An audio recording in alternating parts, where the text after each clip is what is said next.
வாழ்க வளமுடன். வாழ்க வையகம். வாழ்க வையகம். வாழ்க வளமுடன். குருவே துணை. குருவின் திருவடி போற்றி. திருவடி சரணம். மெய்யன்பர்கள் அனைவருக்கும் இனிய மாலை வணக்கமும் நல்வாழ்த்துக்கள்.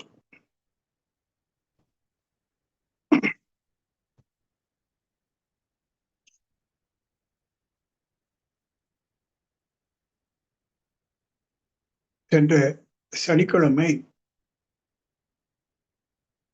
உணர்வுகளின் நிலைப்பாட்டை பற்றி கொஞ்சம் ஆழமான சில பல கருத்துக்களை சிந்தனைக்கு எடுத்துக்கொண்டோம்.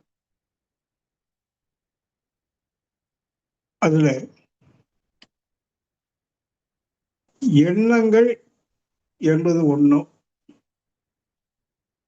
எண்ணுதல் என்பது மற்றொன்று. ஆங்கிலத்துல தாட்ஸ் அண்ட் திங்கிங் என்று சொல்வாங்க. இந்த எண்ணங்கள் என்பது அது தானா வரும். எப்படி இதயம் தானா இயங்குதோ, ஒரு விளைவை கொடுக்குதோ, அதுபோல ஜீரண உறுப்புகள் தானா இயங்கி விளைவை கொடுக்குதோ, நுரையீரல் தானா இயங்கி மூச்சு என்ற விளைவை கொடுக்குதோ, அதுபோல மூளை என்ற சிற்றறிகள் தானாக இயங்கி எண்ணங்களை அது பிரதிபலிச்சுக்கிட்டே இருக்கும், நான் ஸ்டாப். அப்ப அது இயல்பா நடக்கக்கூடியது. ஆனால் அந்த எண்ணத்தை வைத்துக்கொண்டு நாம் என்ன பண்றோம்? சிந்திக்கிறோம், அதாவது எண்ணுகிறோம், கணிக்கிறோம். அப்போ அது வேற. அப்போ எண்ணுதல், அதுக்கு முன்னாடி எண்ணம், அதுக்கு கீழே பார்த்தீங்கன்னா உணர்வு, எண்ணத்துக்கும் கீழே. இந்த உணர்வுல ரெண்டு வகை உணர்வை சென்ற வாரம் பார்த்தோம். ஒன்று புலன்வழி உணர்வு, மற்றொன்று அக உணர்வு. இதை நீங்க புரிந்து கொள்ளும். இப்போ நாம தவம் பயிலுகிறோம். அது எதற்குன்னு கேட்டீங்கன்னா உள் உணர்வை உணர்வதற்கு.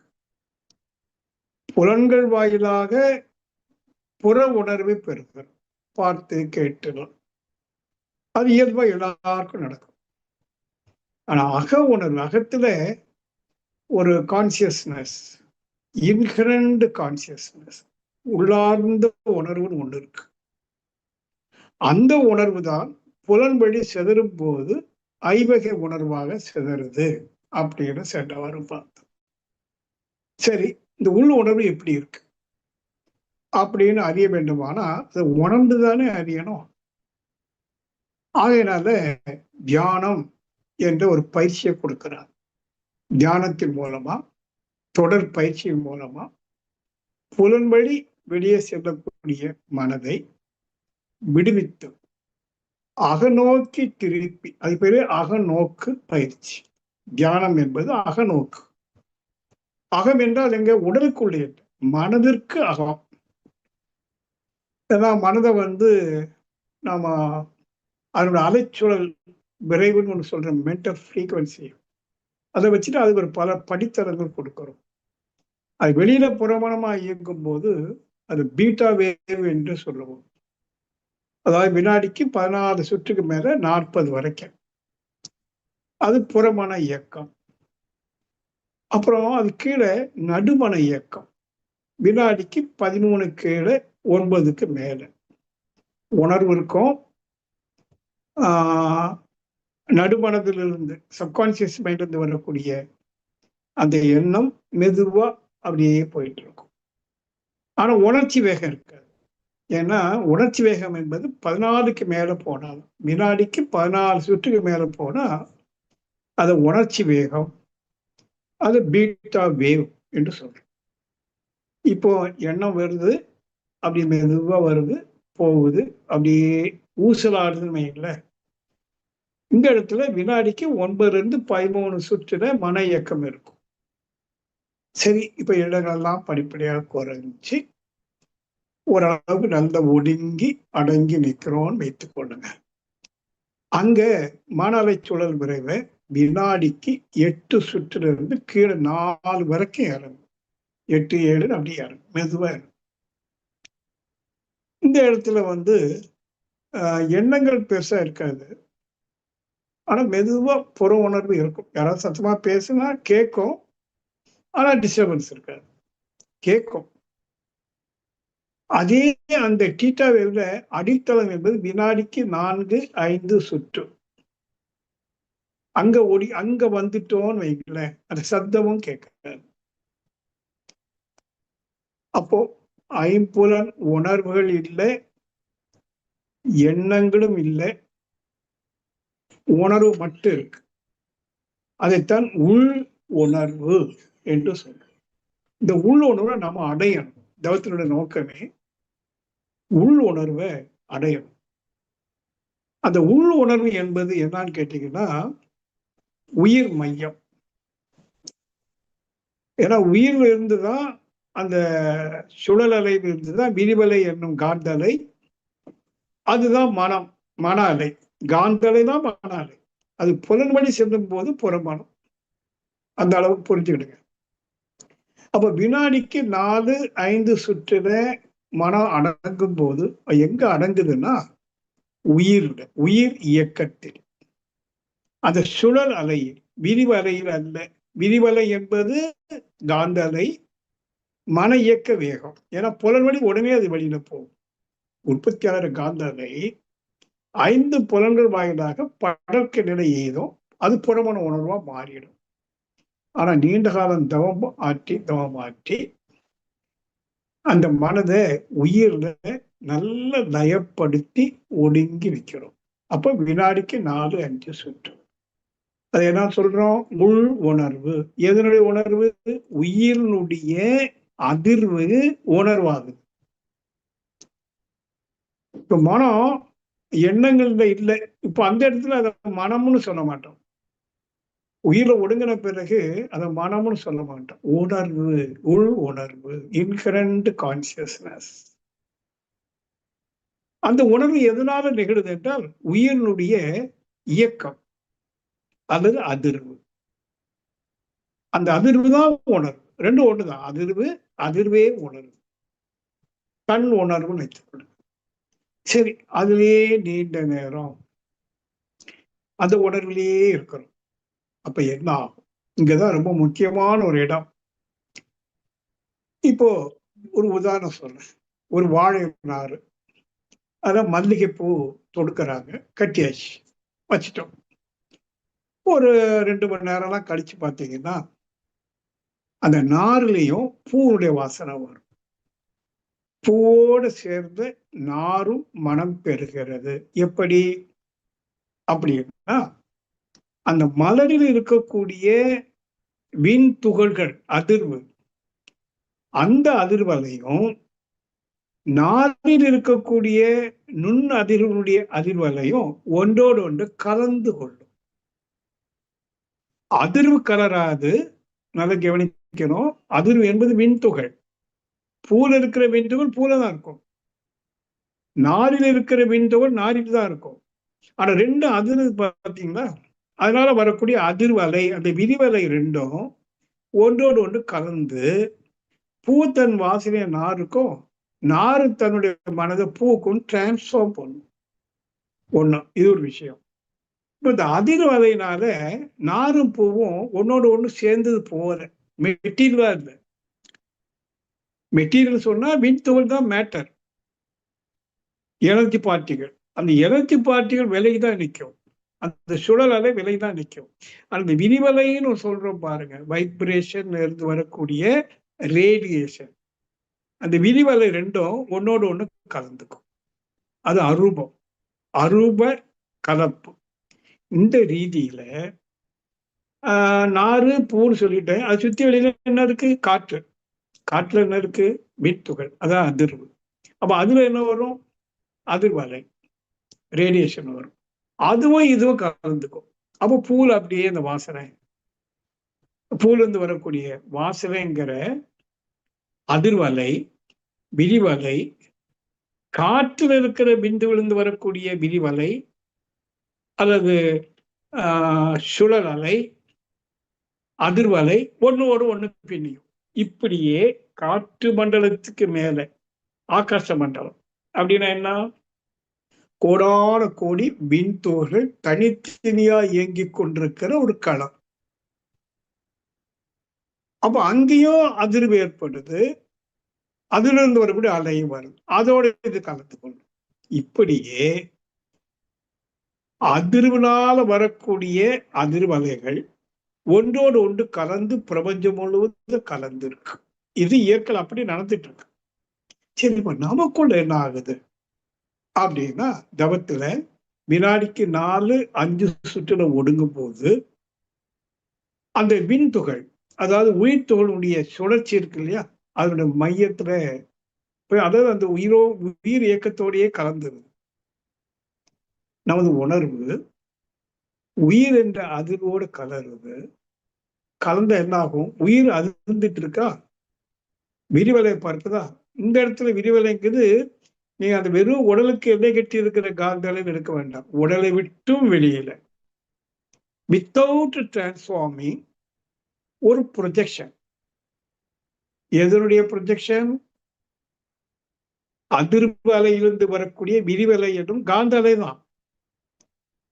ஆனா அது புலன்வெளி வெளியே இல்லையா, அது நேரடியா வெளியில போகும். வெளியில காற்று, அங்கேயும் சுழல் அலை, விரிவலை, வைப்ரேஷன் அண்ட் ரேடியேஷன், அதோடு இது கலந்து பிரபஞ்சம் முழுவதும் விரிஞ்சு.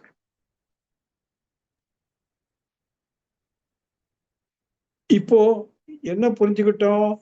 நமது உள் உணர்வை உணர ஆரம்பிக்கிற போது பிரபஞ்சம் முழுவதும் உணர்வாக இருக்கிற அதை நாம அந்த அதிர்வை உணர முடியும். அதாவது வான்காந்த களத்தை, பிரபஞ்ச சக்தியை, சிவசக்தியை நாம் உணர்வாக பெறுகிறோம்.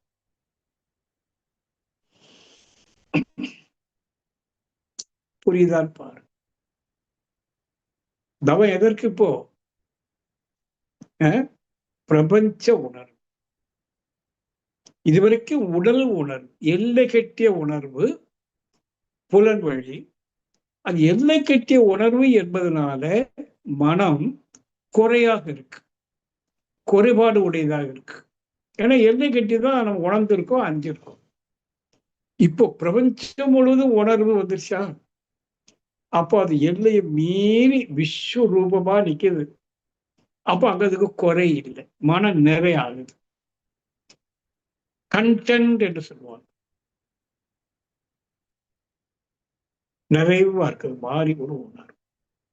இந்த உணர்வு வந்த பிறகு தவத்தை முடிச்சிட்டோம், வெளியே வந்துட்டோம். என்ன அனுபவம்?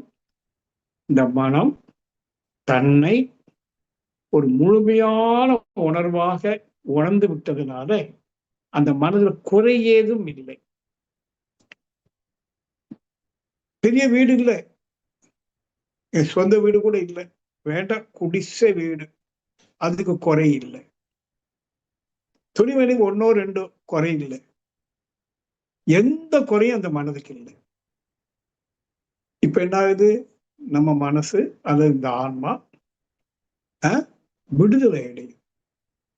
இப்போ நமக்கு நிறைய தேவைகள், ஆசைகள், ஏன்னா மனம் குறையா இருக்கு.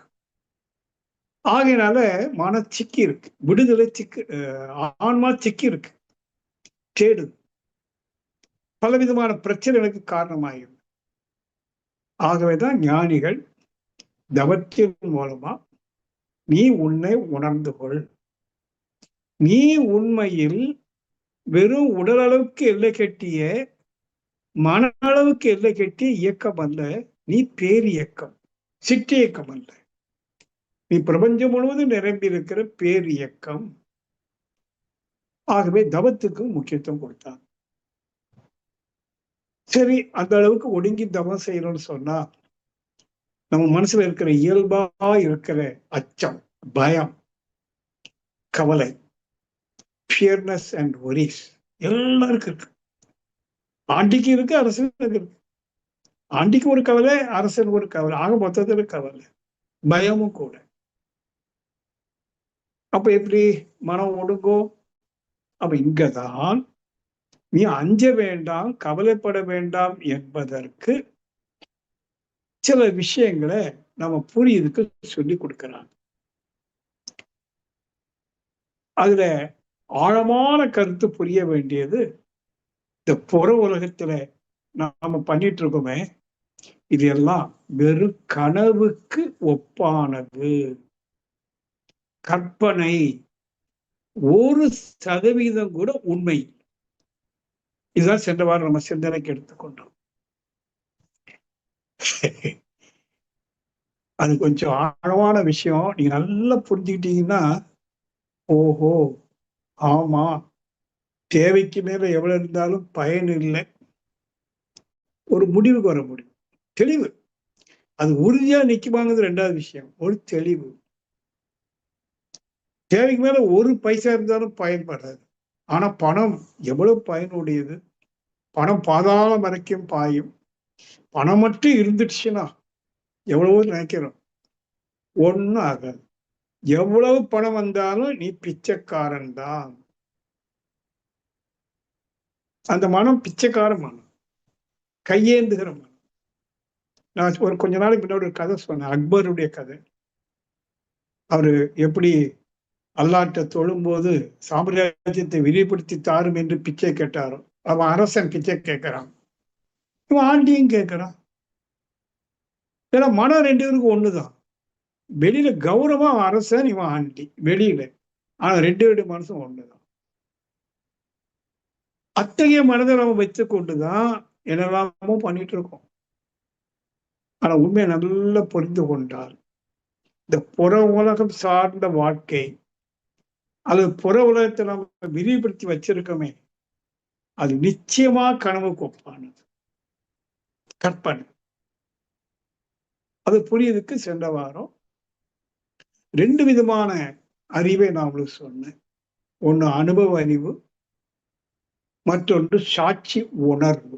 இந்த 2னுடைய வேறுபாடை நீங்க திருப்பி திருப்பி திருப்பி சிந்திச்சீங்கன்னா, இப்ப மனம் என்று ஒண்ணு ரோல் பிளே பண்ணுகிற நான் என்று, அது முழுக்க முழுக்க அனுபவத்தினால, புறத்தே இருந்து பெற்ற அனுபவத்தினால எழுந்த ஒரு நான், புறநான்.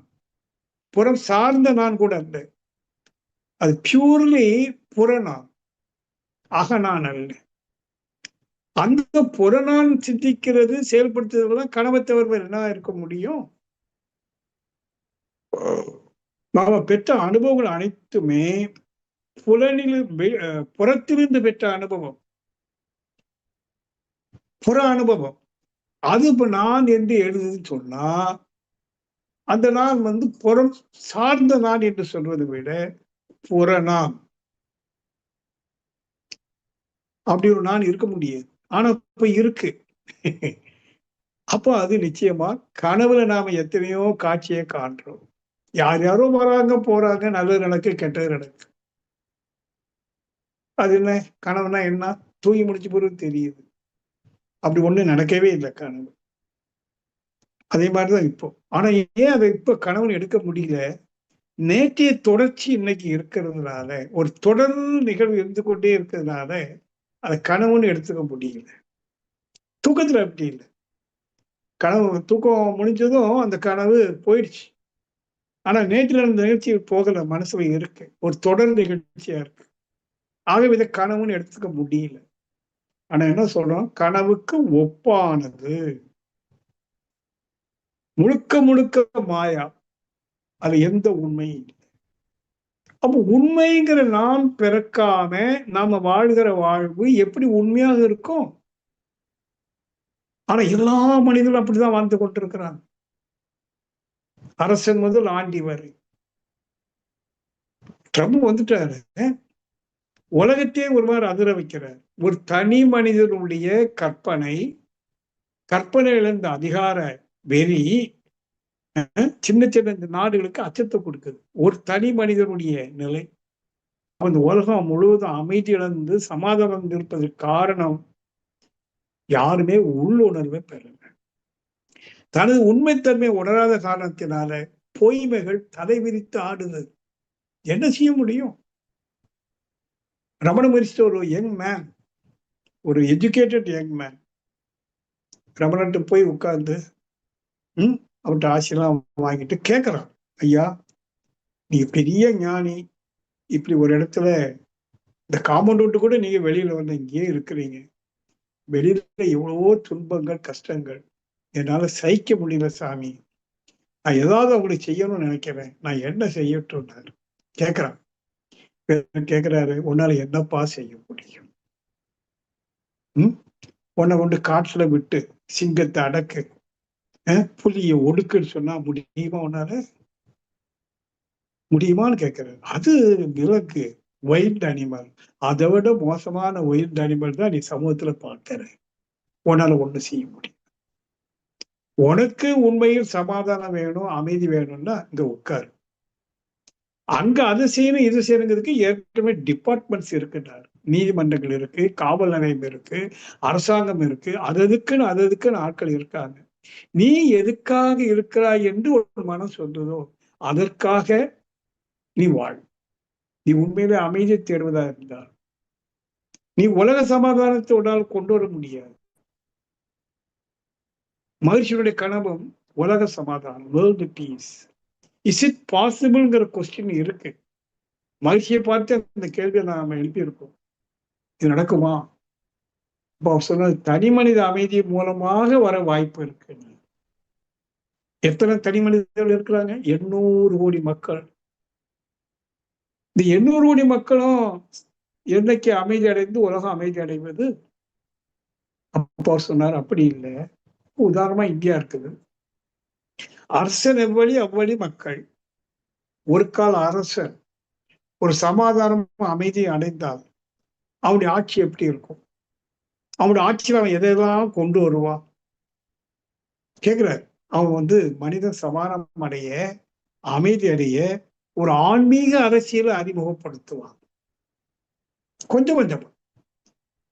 அப்போ அது ஒரு அவருடைய மனசுல எழுந்த ஒரு அந்த ஞானம், ஒரு அன்பினால் எழுந்த ஒரு கற்பனை. இந்த உலகம் ஒரு நாள் சமாதானம் அடையணும், அதுக்கு வித்து போடணுமே. என்ன வித்து? தனிநபர், தனி மனித சமாதானம், அமைதி. நான் அமைதி அடை. இத ரமணர் சொல்றேன், நீ அமைதி அடைந்து விடு, உன் கண்ணுக்கு இந்த உலகம் அமைதியா தான் போயிட்டு இருக்குன்னு தெரியும். அது எப்படி தெரியும்னா, தெரிவிப்பார். இந்த நாட்டுல இருக்கிற, வீட்டுல இருக்கிற காட்டை எண்ணிப்பார். காட்டுல ஒரு மிருகம் இன்னொரு மிருகத்தை கொண்டு சாப்பிடுது, அது ஒன்ன பாதிக்குதா? அங்க என்னெல்லாமோ நடக்கு, ஒன்ன பாதிக்கல. ஏன்னா நீ இந்த உலகத்துல இந்த மெட்டீரியல் வேர்ல்ட உனக்கு வேண்டிய கம்ஃபர்டபுளா நீ வாழ்ந்துட்டு போயிட்டு இருக்கிற. அங்க போனா கம்ஃபர்ட் கிடைக்காது, ஒரு பாதுகாப்பு கிடைக்காது காட்டுல. இப்ப இங்க அதெல்லாம் கிடைக்க வைக்கிறது. அது போல நீ நல்லா அமைதி அடைஞ்சிட்டேன்னா, உன் உள்ளுணர்வை உணர்ந்து விட்டால் இந்த புற உலகம் இப்படித்தான் இருக்கும் என்பதை புரிந்து, இந்த புற உலகில் என்னென்ன நடந்தாலும் அதை நீ ஏற்றுக்கொள்வாய். நீ அதுக்கு ஏற்று போராடுறதுக்கு உனக்கு முடியாது. ரெண்டாவது, இந்த உலக இயக்கம், இந்த உடல் இயக்கம், மன இயக்கத்துக்கும் அந்த உண்மையான நானுக்கும் எந்த சம்பந்தம் இல்லை. அதான் சாட்சி உணர்வுன்னு சொன்னேன். அப்ப என்றைக்கு நம்முடைய உண்மை உணர்வாகிய சாட்சி நிலையை உணர்கிறோமோ, அப்புறம் ஒரு totally detached mind from this material world, இந்த பொருள் சார்ந்த உலகத்திலிருந்து முழுக்க முழுக்க மனம் விடுபட்டு போயிடும். விட்டுரும், நீ இருக்காது. அதான் ஆன்மை விடுதலை. அதுக்கு பிறகு இந்த உலகத்தை நீ பாரு, உன்னால என்ன செய்ய முடியும்? செய்ய முடியும். இவரிடத்துல உட்கார்ந்துட்டு வாழ்க வையகம், வாழ்க வையகம், வாழ்க வளமுடன் என்று அதிரும் போது உனக்குள்ள அந்த வாழ்த்தலை, அந்த விரிவலை, அந்த ரேடியேஷன் அப்படியே பாருங்க. ஏதோ ஒரு பக்கத்துல இருக்கிறவங்க போகும். யார் யாருக்கு பிரார்த்தமும் தகுதி இருக்கோ அவளுக்குள்ளேதான் போகும். அந்த அளவுக்குத்தான் செய்ய முடியும். அதுக்கு மேல ஒண்ணு செய்யறதுக்கு இல்லை, செய்யவும் முடியாது. இது ஒரு பெரிய ஞானம். ஏன்னா என்னால எதுவுமே செய்ய முடியாது, இது வரைக்கும் நான் எதுவும் செய்யலை. இந்த உடலை கூட உருவாக்கல, உடலை கூட இயக்கல, அது போல மனதையும். அப்ப வெளியில நான் என்ன செய்ய முடியும்? நான் எந்த உடலில் வாழ்கிறேனோ, எந்த மனதை கொண்டு வாழ்கிறேனோ, அந்த உடல்மான இயக்கத்தை கூட என்னால ஒண்ணும் செய்ய முடியலையே. அப்படி இருக்கும்போது உடலுக்கு பொறுத்தே இருக்கிற என் மனைவி, பிள்ளைகள், குடும்பம், அது இது nothing is in my hand. அடிக்கடி சொல்லுவேன், நான் 3ல் 1 கையேறு நிலை. இப்ப என்ன பண்ண முடியும்? சும்மா வாழ்த்தவும்.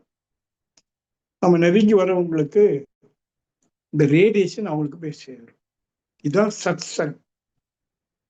ஒரு குருக்கு முன்னாடி உட்கார்ந்து தவமாட்டி சத்சங்கத்தில் ஈடுபடும் போது அந்த குருவிடமிருந்து வரக்கூடிய வைப்ரேஷன் இருக்கு பாருங்க, அந்த அதிர்வலை, அது அமைதி அலை. அது நமக்குள்ள டிரான்ஸ்ஃபார்ம் ஆகும். நமக்குள்ள ஒரு டிரான்ஸ்ஃபர்மேஷன் நிகழும் அந்த சபையில் இருக்கக்கூடியவங்க. இப்படியே 4ஆம் வட்டத்துல உலகம் முழுவதும் பரவலாம், பரவாமி இருக்கலாம்.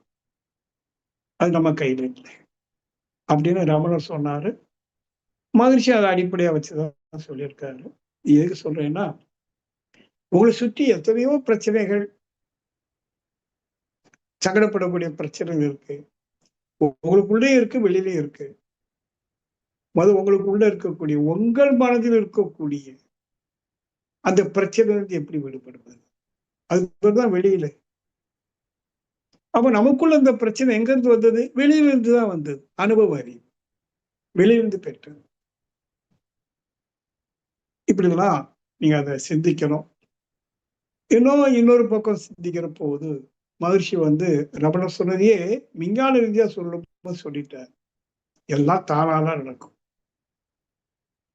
அவரு ரமணர் சொல்லும் போது உன் பிராரப்தப்படி, நீ செய்த செயலின்படி உனக்கு என்னென்ன நிகழுமோ அது அப்பப்போ அதுக்கு உண்டான உனக்கு செய்து முடிப்பான்.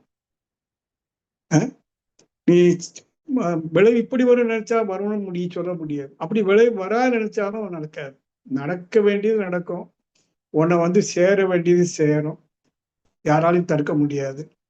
உன்னை சேராதது சேரவே செய்யாது, என்ன முயன்றாலும். ஆகவே அமைதியாக இரு, மௌனமாக இருந்தார். இதுதான் ஜீசஸும் கர்த்தர் நோக்கி காத்திருந்தார். நீ சும்மா காத்துருவோம், வேலை செஞ்சுட்டு சும்மா இரு. கர்த்தர்னா கிரியேட்டர் ஆர் கிரியேஷன், அது தானா நடக்கும். மகிழ்ச்சி அதை இயல்பு ஊக்கம், அவருடைய இறை நீதி. மகிழ்ச்சி சொல்லுவாங்க, இறைவனை பற்றி பல கருத்துக்கள் சொன்னாலும் அதோட உச்ச கருத்து என்னன்னா, இறைவனுடைய கான்செப்ட்ல இறை நீதி, த லா ஆஃப் நேச்சர். இயல்பு ஊக்கம். எங்க எப்போ என்ன நடக்கணுமோ அது தானா நடக்கும். நீ செய்யாட்டாலும் நடக்கும்ங்கிறாரு பாருங்க. நீ செய்யாட்டாலும் நடக்கும். இத ரமணர் வினை என்கிற அதிகாரத்துல சொல்றாரு. உனக்கு செய்வதற்கும் செய்யாமல் இருப்பதற்கும் உரிமை உண்டு. நீ செய்தாலும் செய்யாவிட்டாலும் வரக்கூடிய விளைவு வரும். இதான் கர்மா தீர். ஐயா ஒண்ணுமே சொல்ல, எனக்கு இப்படிலாம் பிரச்சனை வரும். இதுக்கெல்லாம் பதில் என்ன? ரொம்ப ரகசியமான விஷயங்கள். ஆகவே என்ன சொல்ல வரேன், நீங்க எதை கண்டும் பயப்படாதீங்க, கவலையும் படாதீங்க. நாளைக்கு என்ன நடக்கும் அது நடக்கும். நீ இன்னைக்கு கவலைப்பட்டதுனால அல்லது பயந்ததுனால ஒரு மாற்றமும் நிகழப்போவதில்லை. நீ என்ன பரிகாரம் செய்தாலும் சரி, இறைவன் மீது நம்பிக்கை வைத்து பரிகாரங்கள் பல செய்தாலும் அதை நீங்க நல்லா தெளிவா புரியுங்க. நீங்க நிறைய பேர் ஏமாத்திட்டு இருக்கிறீங்க. பல ஆயிரக்கணக்கான லட்சக்கணக்கான பணம் செலவு பண்ணி என்னென்னவோ கோயில்லையும் அங்கேயும் பண்றீங்க. அது பண்ணுங்க, தான தர்மம் பண்ணுங்க, அது தடுக்கல. அதெல்லாம் பண்ணுனா என் கர்மா போயிடும்னா போகாது.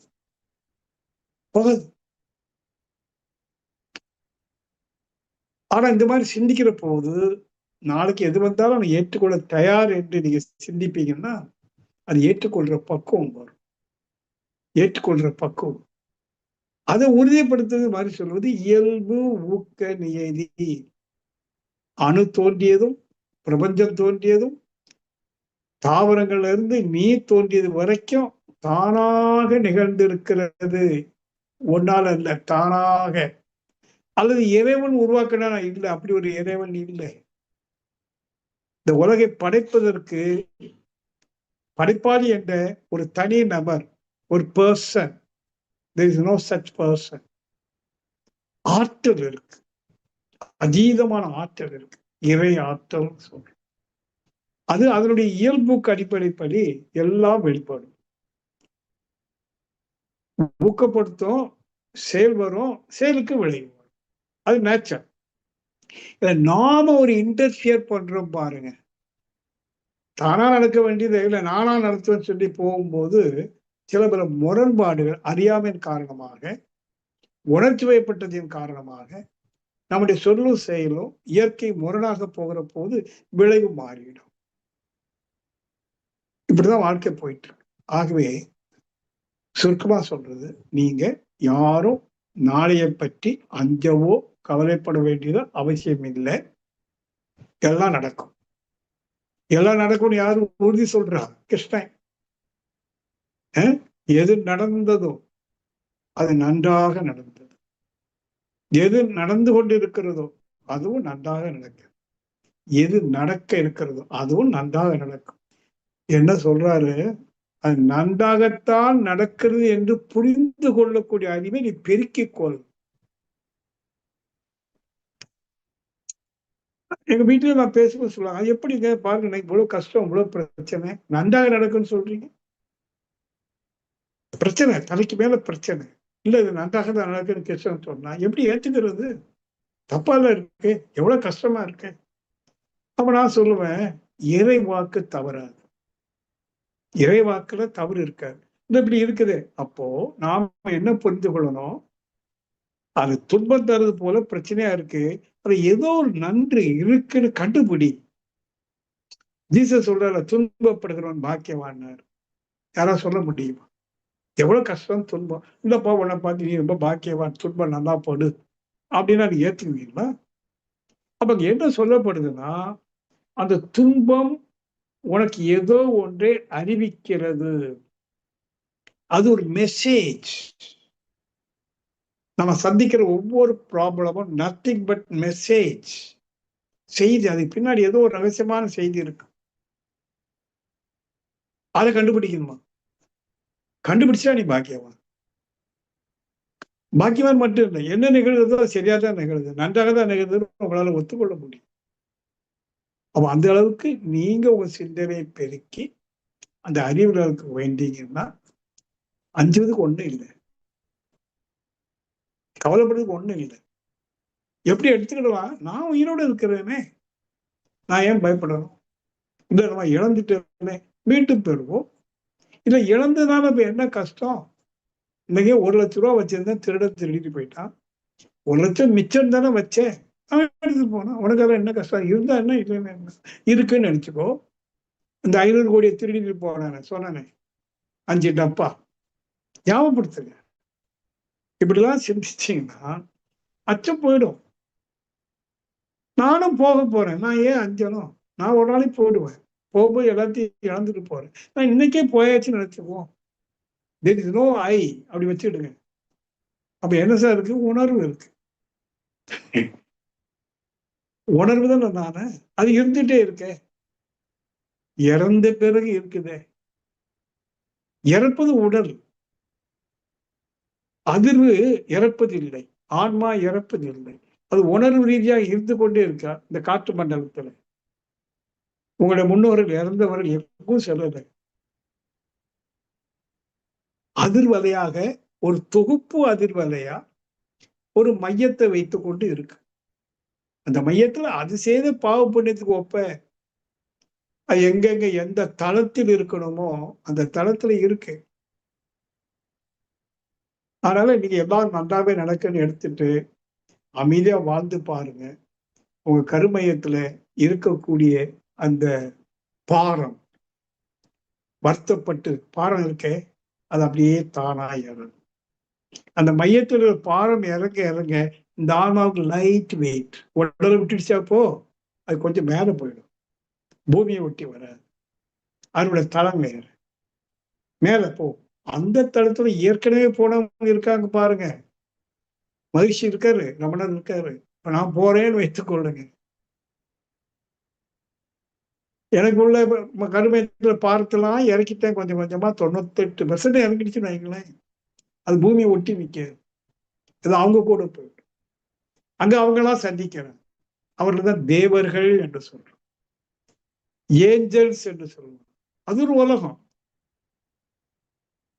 உடலை விட்டு உன்னத ஆன்மாக்களின் உலகம்னு ஒரு லேயர் இருக்கு. அவன்தான் நமக்கு ஆசீர்வாதம் பண்ண முடியும். நாம தவத்துல அவன்கிட்ட கேட்கணும், என்னோடு உயிர் கலப்பு ஏற்படட்டும், உங்களுடைய கருத்து கருவூலங்கள் என் கருத்தோடு இணையட்டும். இதான் பிரார்த்தனை. எனக்கு அது வேணும் இது வேணும் இல்லை, மேன்மை வேணும். நான் எதுக்காக இந்த ஆன்மா உடல் எடுத்திருக்கோ அது இந்த பிறவி நிகழ்வதற்கு என்னிடம் என்னென்ன நிகழணுமோ நிகழட்டும். அருள் பேராற்றல் கருணையாலும் குருவின் அருளாலும் நிகழட்டும். அதான் மனுஷன் உயிர் கலப்பினார். இவ்வரும் பிறவியிலும் முன்வினை அறுத்து எல்லையில்லா மெய்ப்பொருளை அடைவதற்கு வந்ததொரு உதவி குருவின் உயிர் சேர்க்கை. இப்போ குரு இல்லையே எப்படி உயிர் சேரும்? ஆவாகனம் பண்ணுங்க. அந்த குருவுடைய திருமையை அடிக்கடி பாருங்க. அவர் செப்பியதை மீண்டும் கேளுங்க. உயிர் கலப்பு ஏற்பட்டுடும். எப்படி உயிர் கலப்பு ஏற்படும்? முதல் சொன்னேன், ஒரு விண்தூளுடைய அதிர்வு இன்னொரு விண்தூள் அதிர்வும், இந்த 2 அதிர்வு அலையும் ஒன்றோடு ஒன்று கலந்து கொள்ளும். Transformation by nature. நாம எஃபர்ட் எடுக்க வேண்டாம், நம்ம டியூன் மட்டும் பண்ணோம். மனதில் எதை டியூன் பண்றோமோ அது அந்த உயிர் அதிர்வின் மூலமா அது விரிந்து எங்க போய் சேரணும் சேர்ந்து.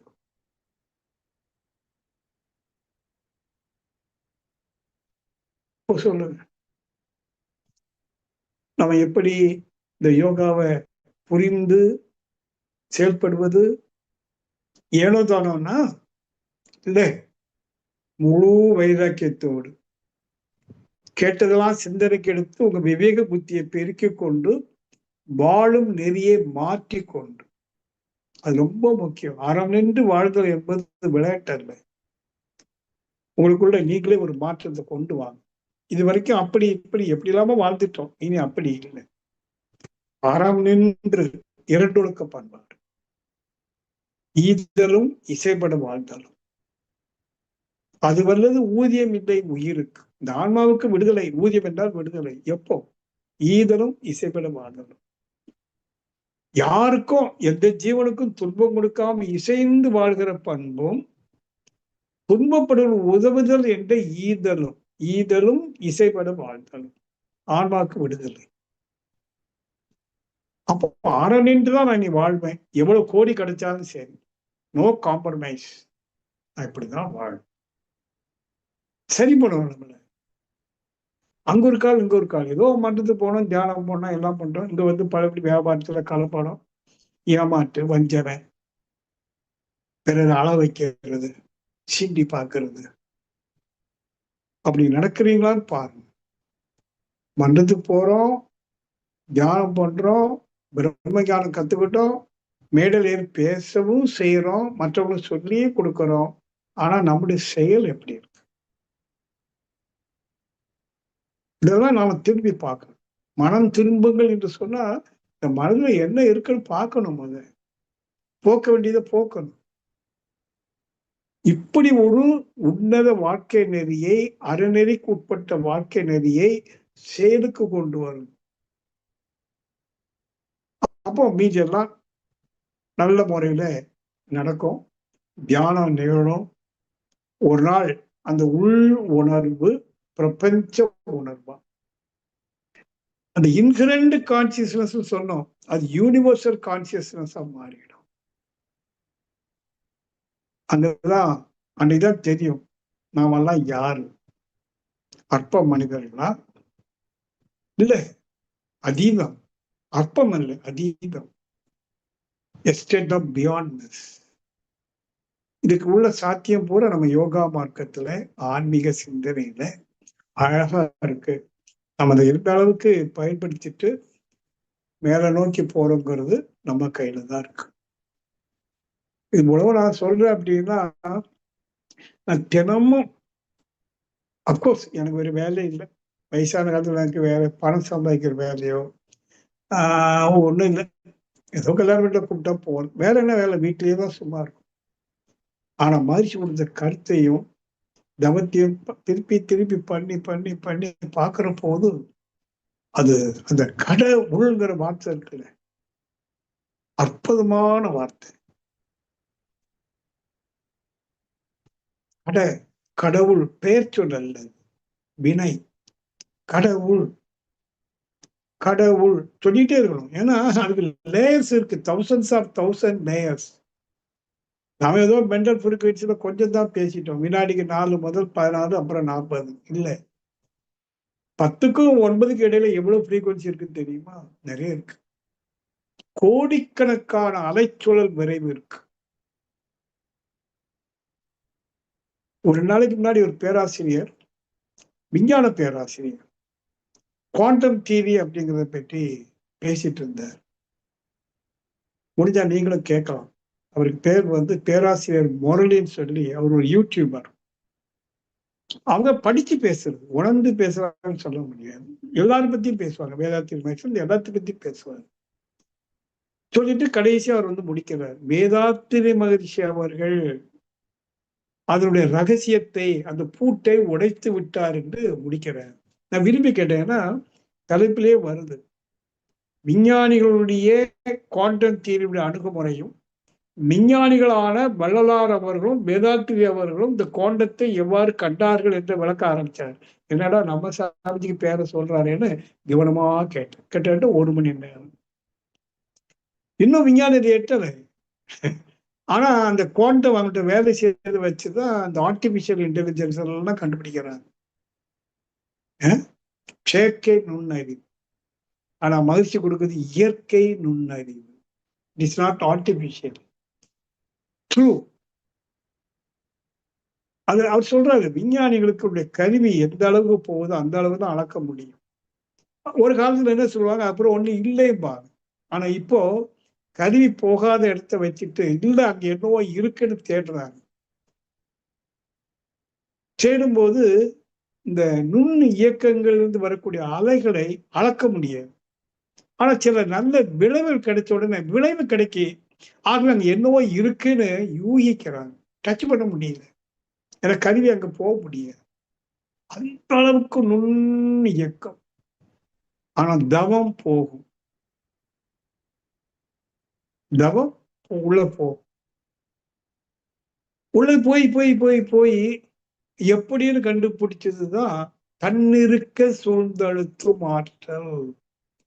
இதுவரைக்கும் எந்த விஞ்ஞானியும் அந்த தன்னிருக்கம் என்பதை சொல்லவே இல்லை. சொல்லல, யாருமே சொல்லல. வேதம் கூட சொல்லல. வேதாத்திரி மகர்ஷி அவர்கள் முதல் முறையா அந்த உலக கொண்டு அந்த முதல் பேராசிரியர் சொல்லும்போது சொல்றாரு, ஆனால் இந்த வேதாத்திரி உலகுக்கு செல்லவில்லை, எட்டவில்லை என்றார். யார் எட்ட வைப்பது? ஏன்னா விஞ்ஞானிகிட்ட பேசும்போது என்ன பண்ணிடுவாங்க, நான் சில அன்பர்கிட்ட பேசுவேன், அவங்க நிறைய படிச்சவங்க, நான் படிக்காதவன். அவங்க உடனே அந்த இக்குவேஷன் இந்த இக்குவேஷன் இங்கிலீஷ்ல ஏதோ சில வார்த்தைகள் எல்லாம் சொல்லி சோ அப்படின்னு கொண்டு வருவாங்க. So what can I do? என்னால் பதில் சொல்ல முடியாது. ஆனா மகிழ்ச்சி அதையும் சொன்னான், எங்க வீட்டுல வச்சு சொன்னான். 1993 நாகர்கோவில் அறிவித்தவர்கள் திறந்துட்டு அடுத்த நாள் பிரஸ் கான்ஃபரன்ஸ் வந்திருந்தாங்க. அப்போ மகிழ்ச்சி சொன்னாங்க, science and philosophy should meet. விஞ்ஞானமும் மெஞ்ஞானமும் ஒன்று இணைய வேண்டும். சிலர் சொன்னாரு, நான் விஞ்ஞானி அல்ல, விஞ்ஞானிகள் கொஞ்சம் இறங்கி வந்தாங்கன்னா சில விஷயங்களை சொல்ல முடியும் அப்படின்னாரு. அடுத்த நாள் பத்திரிகையில சில செய்திகள் வந்தது. அந்த செய்திகளை படித்த அன்னைக்கு இந்த மாவட்டத்தினுடைய சூப்பரண்டன்ட் ஆஃப் போலீஸ், அவர் ஒரு காஷ்மீர் பிராமன், அவர் பேர் கூட ஒரு நல்ல பேருங்க. அவங்க போலீஸ் கண்ட்ரோல் ஆபீஸ்ல இருந்து எனக்கு போன் பண்ணாங்க, ஐயா அப்படி எஸ்பி ஐயாவுக்கு வந்து உங்க வீட்டுல ஒரு மகான் வந்திருக்காராம், பார்க்கணும், நீங்க பார்க்கறதுக்கு அனுமதி கொடுப்பீங்களா, அப்பாயின்மெண்ட் கொடுப்பீங்களா? நான் கேட்டு சொன்னேன். அவர் வந்தார். காஷ்மீர் பிராமி வந்து SP 93ல. அவர் அதுக்கு முன்னாடி நிறைய படித்தவர். அவருக்கும் கொஞ்சம் தியானம்லாம் தெரியும். 1 மணி நேரம் சாந்தியில் உட்கார்ந்து பேசினார். எதுக்கு சொல்ல போறேன், சாமிஜி இந்த மாதிரி விஞ்ஞானிகள் வரணும் என்கிட்ட. ஏன்னா அவங்க உணர்வு நிலைக்கு போக முடியும். அவங்க புறப்பொருளை ஆய்வு செய்து பிரித்து அந்த காட் பார்ட்டிகள் வரைக்கும் அண்மையில ஒரு விஞ்ஞானி போயிட்டான். பட் எப்படி அதிருதுன்னு அவங்களால சொல்ல முடியல. அதிருதுன்னு கண்டுபிடிச்சிட்டாங்க. வைப்ரேஷன் அண்ட் ரேடியேஷன் விஞ்ஞானம் கண்டுபிடிச்சு. ஹவு? எப்படி வைப்ரேட் பண்ணுது, எது வைப்ரேட் பண்ணுது? தேர் ஆர் 2 கொஸ்டின்ஸ் நிக்குது. ஆன்சர்லெஸ் கொஸ்டின்ஸ் விஞ்ஞானிக்கு. மகிழ்ச்சிக்கு நின்றுதுதான். அது உங்களுக்கு தெரியாது. நான் அவருக்கு கேட்டிருக்கேன். அவருக்கும் அதே கேள்வி தொக்கிட்டு நின்றுது. ஆனா உள்ள போய் நீங்க நல்ல என்ன மகிழ்ச்சியினுடைய மேன்மை உங்களுக்கு தெரியுதுங்க. அவர் அதை தவிர வேற எந்த உலகத்திலும் பயணிக்கல. மக்களை நம்ப வைக்க வேண்டி எந்த விதமான காம்ப்ரமைஸும் பண்ணாம, விட்டு கொடுக்காம, மாயஜாலம் பண்ணாம, அலங்காரம் பண்ணாம, ஆழியார்ல எந்த அலங்காரமும் கிடையாது. ஒண்ணும் கிடையாது.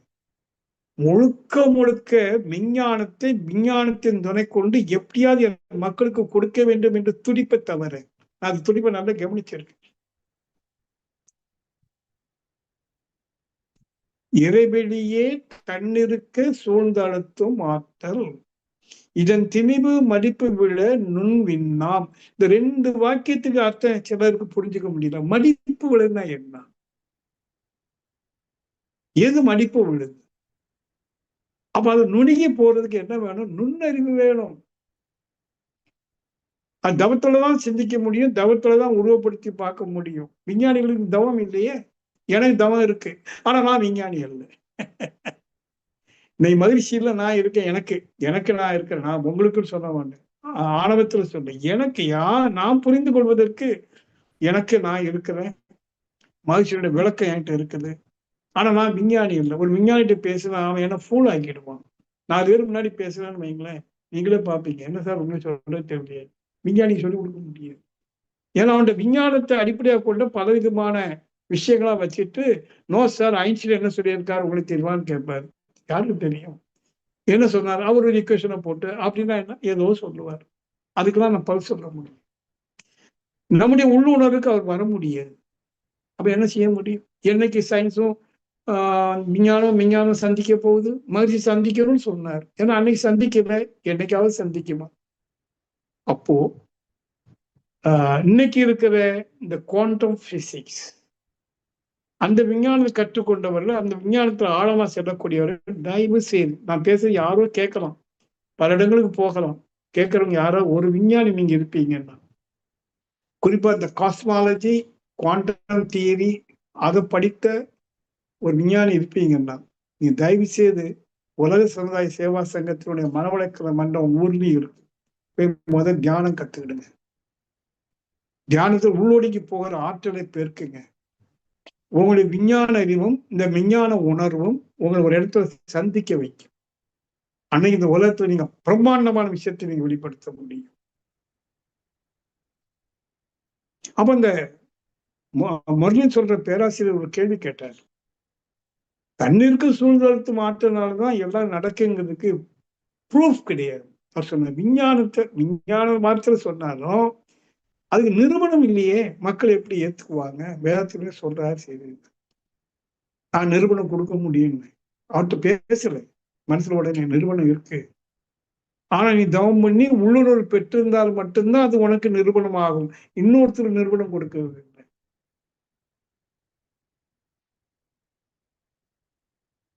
அந்த தன் இறுக்கத்தை உணர்வுக்கு நாம கொண்டு வரணும். அன்பர்களே, உங்கள்கிட்ட நான் சொல்லுவேன், நம்முடைய தவம் வெறும் ஆக்கினை துரியம் அல்ல, அது ஆரம்பம். அந்த சூழ்ந்தழுத்தும் ஆற்றலை உடலை சுற்றிலும் உணர்வாக பெறணும். மட்டுமா அந்த சூழ்ந்தழுத்தும் ஆற்றல் உடலுக்குள்ளாக ஊடுருவி நுழைந்து உயிரில போய் கலக்கிறது வரைக்கும் உணர்வாக பெறணும். பெற்றால் என்ன நிகழும்? தெளிவு, ஞானம். நீங்க மனசுல எவ்வளவு அச்சம், கவலை, குழப்பம் எல்லாம் போயிடும். Totally undisturbed soul you will become.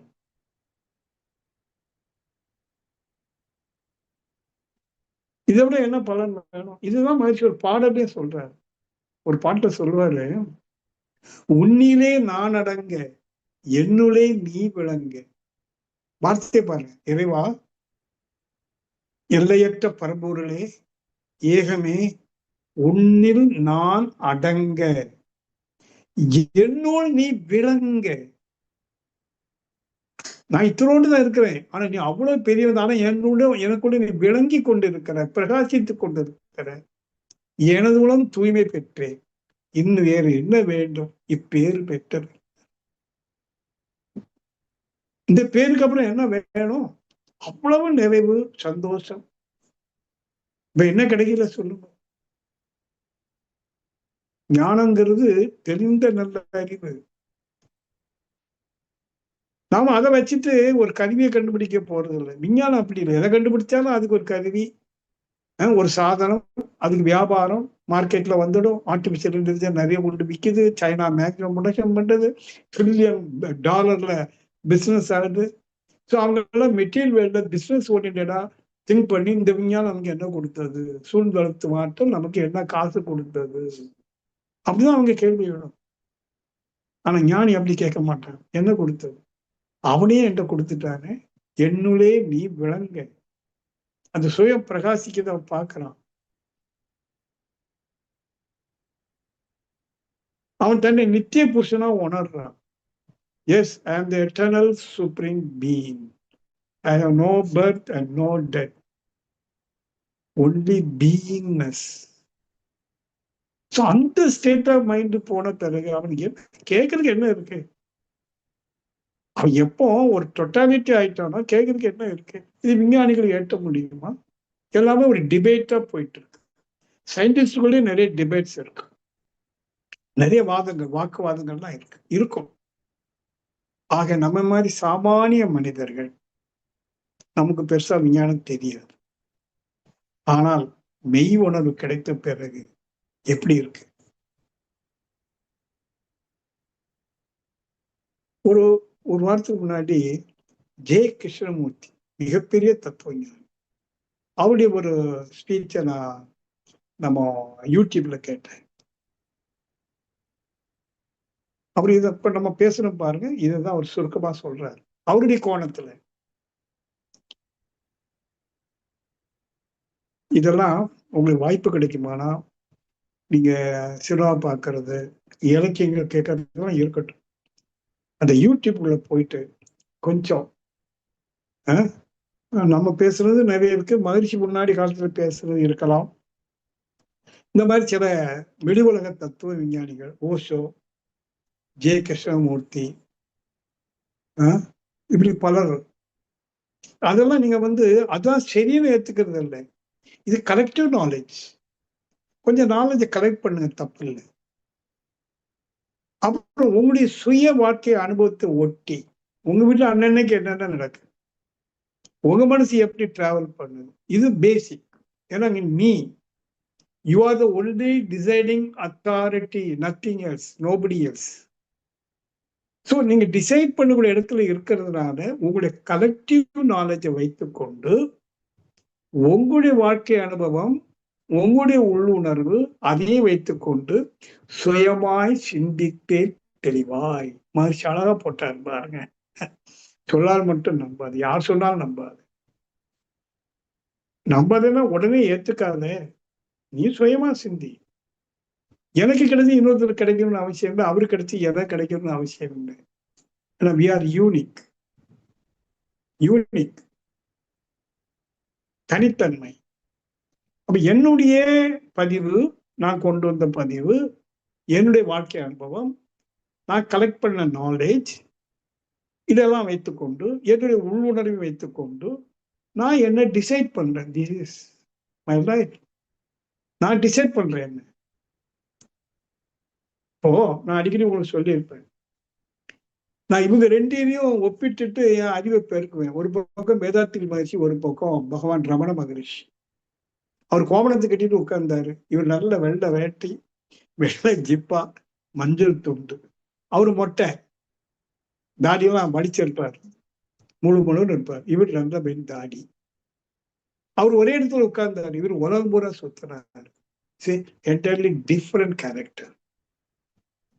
ஆனா போத் ஆர் என்லைட்டட்.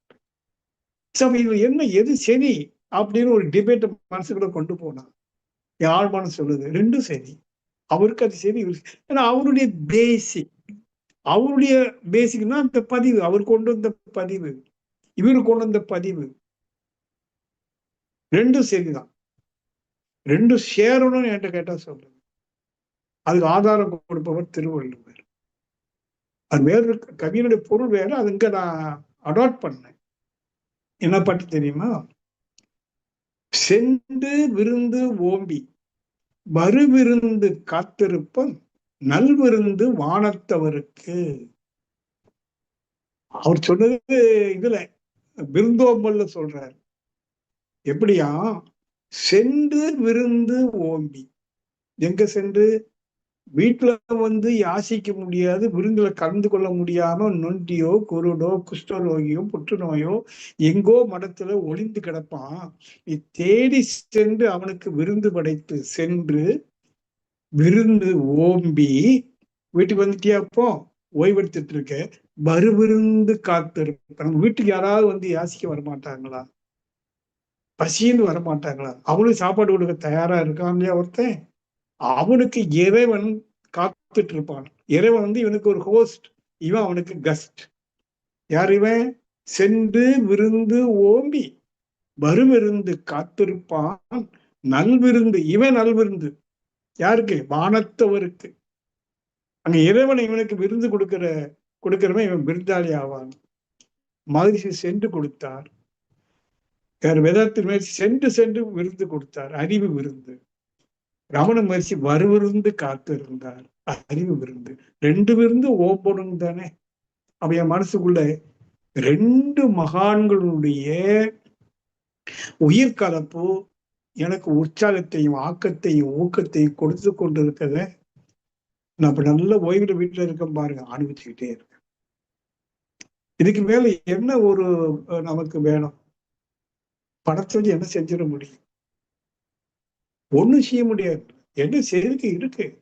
பசி இல்லை, சாப்பிட்டாச்சு, பேசி கட்டியாச்சு, சட்டை போட்டாச்சு, வீட்டுல ஏதோ ஒரு இடத்துல உட்கார்ந்து இருக்கும். வேற என்ன பண்ணணும்? இது என் வயசுக்கு, நான் எல்லாருக்கும் சொல்ல மாட்டேன். ஏன்னா எனக்கு ஒரு பையன் அதுவும் வெளிநாட்டுல இருந்து போன் பண்ணான். ஐயா ஒரு காலத்துல வேலை கிடைக்கல, சம்பளத்துக்கு கஷ்டம், உங்ககிட்ட எத்தனை தடவை வந்து வாழ்த்துலாம் வாங்கியிருக்கேன், ரொம்ப வருஷங்களுக்கு முன்னாடி. இன்னைக்கு எனக்கு லட்சக்கணக்கான வருது, ஆனா வாழ்க்கை வெறுப்பா இருக்குன்னு. எதுக்கு இவ்வளவு காசு? யாருக்காக? அவனுக்கு குழந்தை இல்லை, அர்த்தம் இல்லைன்னா. சின்ன வயசு அவனுக்கு ஒன்றும் பெரிய வயசு இல்லை, பிலோ 40 தான். நான் சொன்ன வேற எதுவும் நீ விபரீதமா முடிவு எடுக்காத, நீ அடுத்த முறை வரும்போது என்ன வந்து பாரு, நம்ம பேசுவோம். என் வயசுல நான் பேசலாம் கேட்டுட்டு இளைஞர்கள் தப்பா எதுவும் முடிவெடுத்துடாதீங்க. அப்படி ஒருத்தர் தப்பா முடிவெடுக்க கூடாது.